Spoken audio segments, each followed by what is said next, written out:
Дагы бир баягы пайдага катар айтыла турган нерсе. Бул Бухари, Муслимде келген хадис. Пайгамбар саллаллаху алейхи айтат. Ким түн ичинде ойгонуп дейт.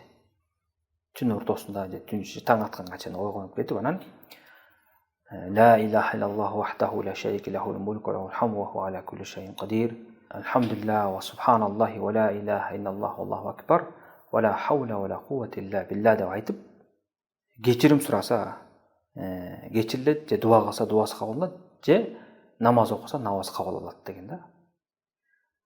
Карабайсыздар, түн ичинде Аллах субхана таалага, Алла тааланын жалгыздыгын тавхидти айтып, жалдыроо, ошонун аркасы менен дуа кылып, истигфар келтирип, же намаз окусак ибадат кабыл болот. Эми көп эле адамдар түн ичинде турушат, ойгонуп кетет, чочуп ойгонуп кетет, ар кандай акыбал болот да.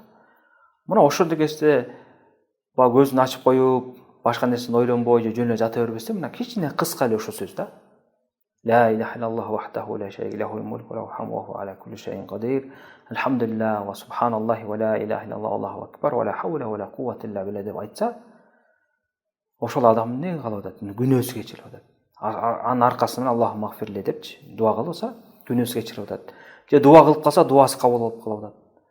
Же туруп намаз окуп койгонбаса, андан беш жакшы намазы да кабыл болуп атат да. Бул өтө чоң артыкчылык.